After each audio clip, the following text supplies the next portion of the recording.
평안하세요. 오늘도 주님께서 우리에게 허락하신 참 좋은 한날입니다.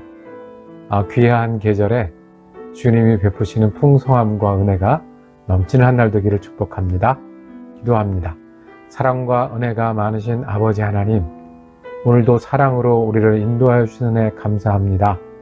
은혜로 우리에게 구원의 소망을 주시고 날마다 주님 의지하여 그 힘으로 지내게 하시니 감사합니다. 주님, 오늘도 우리는 쉽지 않은 시간들을 보낼 것입니다.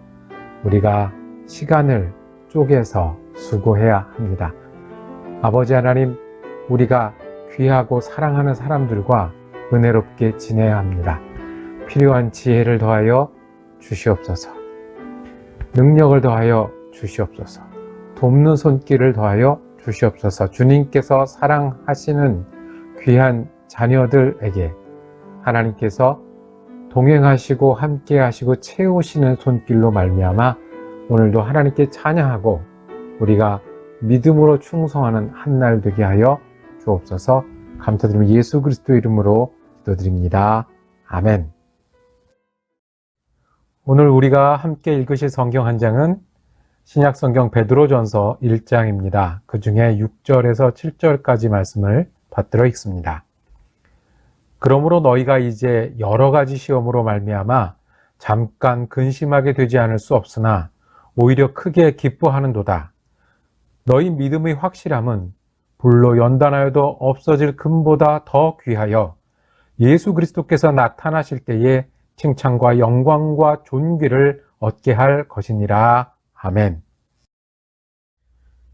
오늘 베드로전서 1장 1절에서 13절까지 말씀에 그 제목을 시련 중의 교우들에게 라고 정하고 은혜 나누기를 원합니다. 베드로 전서를 시작을 합니다. 먼저 베드로 전서는 편지 글입니다. 그 내용은 하나님의 말씀을 전하는 설교처럼 되어 있습니다.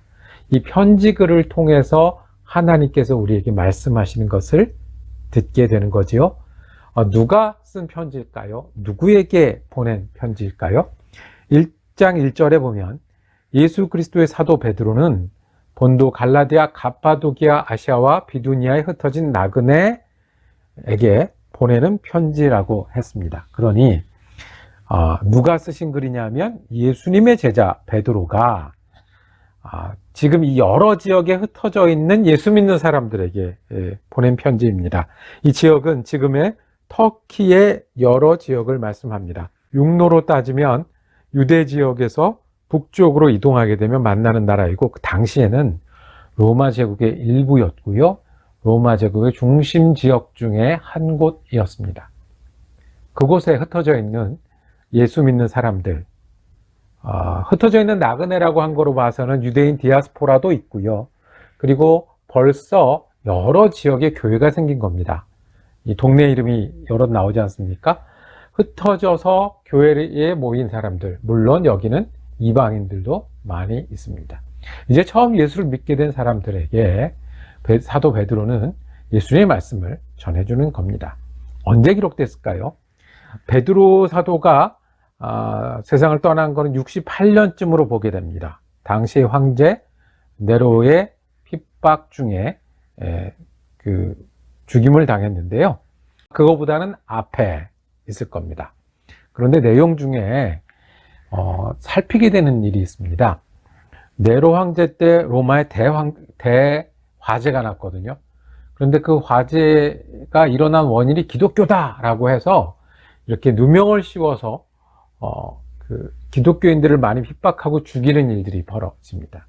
이 베드로 전서에는 그런 내용이 또는 그것을 암시하는 어떤 내용이 있지는 않습니다. 그런 걸로 봐서 로마 화재보다는 조금 앞에, 로마 화재가 64년 7월이니까 대체적으로 이 베드로 전서가 쓰여진 것은 63년 겨울에서 64년 어간에 쓰여진 걸로 봅니다. 그러니 베드로는 예수님에 대한 기억이 아직 생생하게 살아 있을 거고요. 예수님이 부활하신 다음에 30년 동안 복음을 전하는 중에 편지를 통해서 설교를 여러 곳에 있는 사람들에게 보내는 그런 중에 있습니다. 어떤 내용들이 있을까요? 왜 편지를 썼을까요? 먼저는 고난에 대해서 이야기를 하시고요. 이 고난을 이길 수 있는 힘은 소망입니다. 믿음으로 얻는 소망입니다. 그러니까 소망이 있는 사람이 그 다음에는 어떻게 살아야 하는지도 설명해 주시는 책이 우리 베드로 전서입니다. 자, 그 내용 첫 번째가 고난을 겪고 있는 교우들, 믿음의 친구들에게 보내는 말씀입니다. 오늘 읽은 말씀 6절에 보면 너희가 이제 여러 가지 시험으로 말미암아 잠깐 근심하게 되지 않을 수 없으나 오히려 크게 기뻐하는도다 라고 편지의 첫머리에 시작합니다. 예수 믿는 여러분들은 여러 가지 시험으로 근심하게 되었다라고 얘기를 합니다. 여기서 여러 가지 시험이라고 했습니다. 시험은 테스트를 의미하죠. 이 테스트는 합격 불합격하는 그런 시험이 아니고 유혹을 받는 걸 테스트라고 했고요. 고난을 받는 걸 테스트라고 했고요. 시련을 받는 걸 테스트라고 했습니다. 그러니까 너희들이 여러 가지 시련을 마주하고 경험하고 있다라고 말씀을 하는 거죠. 그러면 어떤 시험일까요? 베드로에게 들려온 이 교우들의 시험은 어떤 시험의 목소리였을까요? 여러 가지 시험이라고 했는데요. 이 표현은 제 마음에 쏙 듭니다. 여러분들은 어떤 시험 또는 어떤 시련을 마주하고 계십니까? 진짜 시험을 보는 수험생도 있을 수 있고요. 사업을 하거나 생업을 감당하시는 분들은 또 버거운 짐을 지셔야 됩니다. 몸이 불편하거나 날짜를 정해놓고 또 그날을 기다리거나 큰 결정을 해야 되는 그런 순간도 있을 수 있습니다.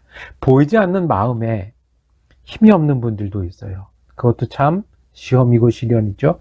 상한 마음들도 있고요. 지치신 분들도 있고요. 외로운 분들도 있고요. 관계가 힘들어져서 인간관계 때문에 어려움을 겪는 부분들도 있습니다. 어쩌면 나는 열심히 살고 있지만 환경이 안 좋아서 이 코로나 때문에 불경기 때문에 참 어렵습니다. 목사니까 우리 교우들을 기억하고 상황을 보면 정말로 여러 가지 시험을 봅니다. 한 집에도 여러 가지 시험이 있고요. 같은 상황인데도 다 다른 모습으로 어려움을 감당해내고 있습니다. 그러니 이 사도 바울도 여러 가지 시험이라고 그랬습니다.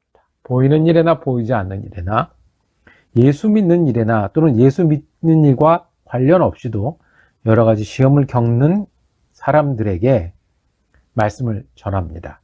어떤 말씀일까요? 어떤 위로를 전하시고 어떤 힘을 전하실까요? 베드로는 좀 세게 말씀하십니다.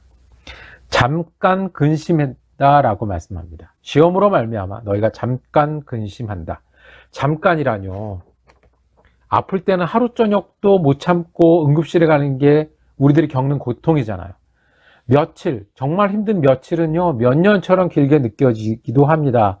어쩌면 끝나는 시간이 정해지지 않는 시련이나 시험은 우리가 정말 길고 힘들게 느껴집니다. 그런데 잠깐이라고 말씀했네요. 왜 그랬을까요? 뒤에 말씀하기를 예수 그리스도의 시간에 비하면 잠깐인 겁니다. 7절에 너희 믿음의 확실함은 불로 연단하여 없어질 금보다 더 귀하여 예수 그리스도께서 나타나실 때에, 자, 금의 시간은 영원하다고 우리가 변치 않는다고 얘기를 하잖아요. 예수님은 그거보다 더 확실하시고 분명하시고 긴 시간이에요. 우리가 예수님이 나타나시는 때가 있다는 거예요.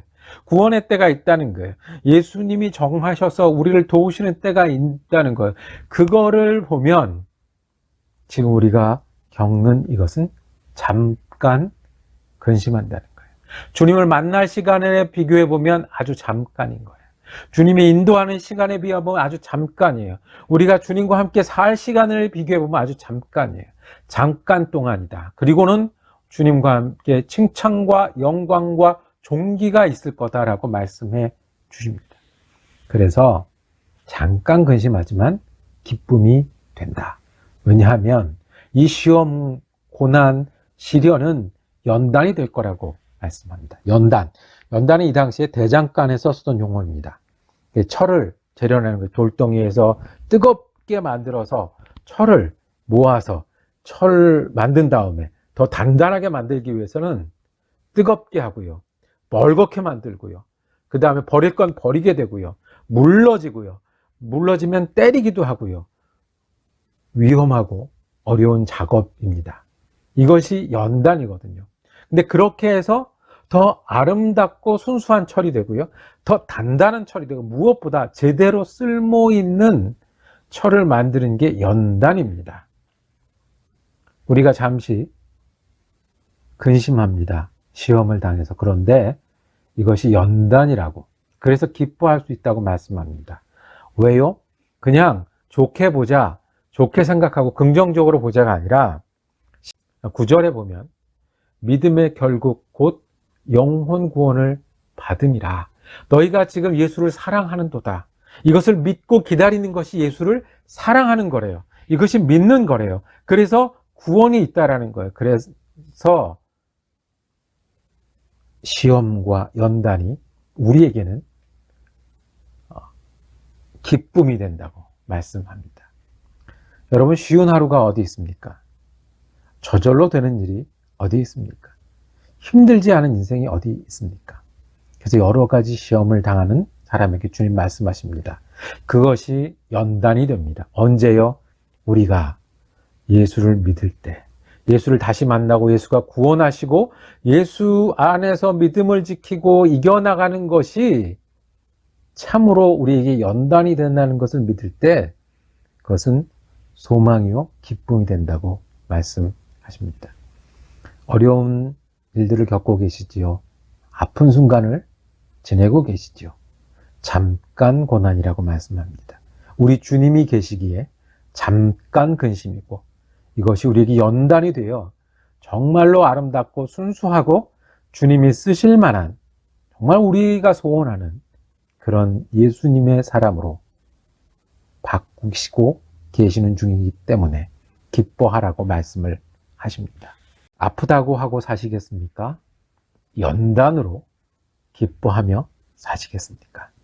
주님 만날 소망, 주님이 함께 하신다는 믿음이 우리에게 있는 한 우리의 시험은, 우리의 근심은 연단이 되고 기쁨이 될 것입니다. 어느 쪽을 선택하시겠습니까? 기도하겠습니다. 사랑과 은혜가 많으신 아버지 하나님, 참 우리가 여러 가지 시련을 겪고 있습니다. 잠시 근심할 때 우리가 주님을 만나 뵙고 주님과 동행하고 주님께 연단받는 기쁨을 더하여 주시옵소서. 오늘 그리하여 주시옵소서. 요즘 예수 그리스도 이름으로 기도드립니다. 아멘. 말씀 묵상 함께 할 수 있어서 감사했습니다. 내일은 요한복음 21장으로 함께 말씀 묵상 하시겠습니다. 은혜로운 하루 되시기를 축복합니다.